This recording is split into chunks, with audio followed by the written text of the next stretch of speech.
Yes, the answer to that question is a big resounding yes. We're actually completing a new record right now. It's going to be called Nocturnes of Hellfire Damnation. It's due June 19th, I believe, in Germany, and then Europe the 22nd of June, and then it'll probably be out in the States like a week or two, so 2 or 3 weeks later. Yes, so the answer is an emphatic yes, and it's going to be quite a long record. There'll be a digipack version, which is actually a double album, 2 full-length CDs, and then there'll be a regular normal CD version, and there'll be vinyl as well. So people who are into vinyl is happening. Each release will have a different album cover.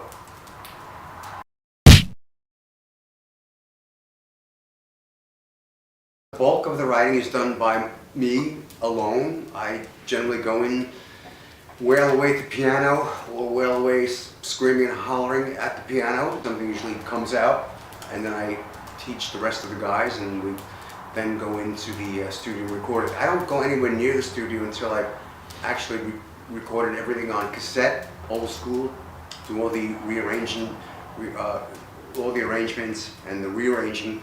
There, I have a very primitive cassette recorder sitting on top of the piano. It's got a built-in mic, and it's just, play, record, and I play and scream and holler into that. And once a song emerges from that, then I'll take that into the studio. Right in there, it's all pre-arranged. You leave room for the spontaneity and of the studio in that environment, so the songs can change and go a multitude of different ways. But generally, we go in there with a plan first. Here's the song, and then record it. Sometimes I also write with Edward, the guitar player. Again, we'll sit at the piano, and he'll have his guitar, small amp, and we'll be jamming and whatnot. And then when we have a song, we go into the studio and record it from there.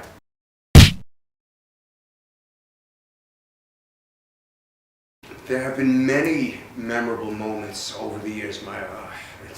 You could write a book, but I think the thing that stands out in my mind the most is when we first arrived by ferry from Italy to Greece. We took a ferry trip that was supposed to last, I don't know, like 8 or 9 hours. It ended up taking 18 hours because it was a dock strike on the Greek end, and we had to land somewhere else and then go with the bus through the mountains and finally arrive where we had to arrive. And we arrived like 4 or 5 hours late, and it was complete bedlam and chaos, but it all worked out well. But what I remember most about that is the sun was just rising. We're still on the ferry, and I could see the coast, and I just felt it. I was like, I'm in the home of the gods. We're in the home of the gods. And I'm screaming on the ship's deck there. That was quite good. That'll stay with me, that one, forever, that one.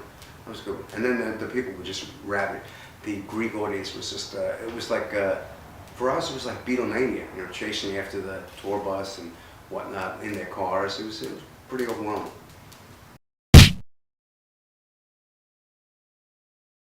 There was never, to answer that question, there was never any preconceived plan of like, I'm going to do this, I'm going to necessarily do this for a living. It was just, I'm going to do this because I enjoy doing this. I like making records, I like making music, and we wanted to just make a record. That was with the first record. There was no real preconceived notions of what might happen or what might not happen.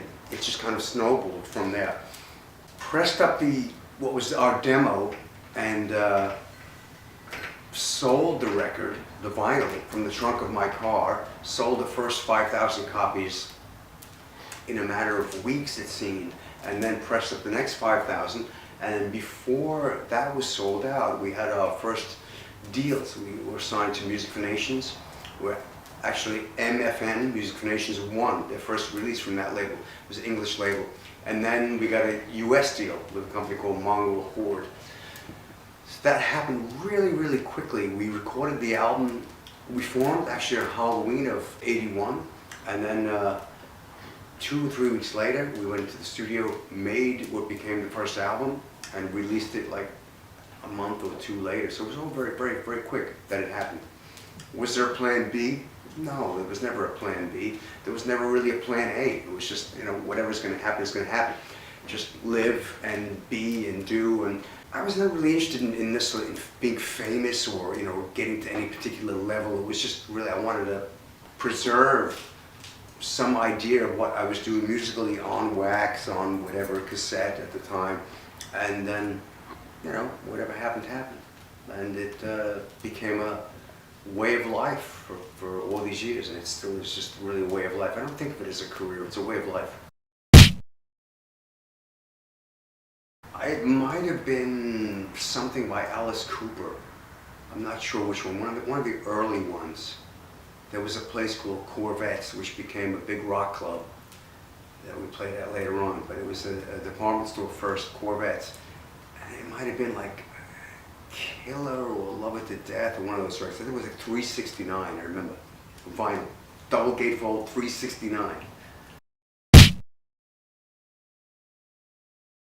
I grew up with older siblings, so their bands were always playing, so those are the first concerts that I went to, you know, whatever gigs that they did. But I guess the first national, international act that I saw was, again, I think Alice Cooper, 10 or 11 years old, at the Garden. Yeah, my mother took me to it, Alice Cooper, yeah. I think she liked it, yeah. I know she liked David Bowie. I'm not quite sure how she felt about Alice Cooper, but she's like Queen. And David Bowie. Well, maybe she liked it. It was definitely an eye-opening experience. It was insanity going on the stage. It was quite theatrical, and I was just a mad Alice Cooper fan growing up. I loved albums like School's Out, Killer, Love It to Death. Alice had a great rock and roll voice, still does, and great band. It was good eye-opening experience. Freddie Mercury, huge Queen fan. I think Freddie was a brilliant writer, brilliant singer, great showman, great performer, just all around really creative person. I love Queen.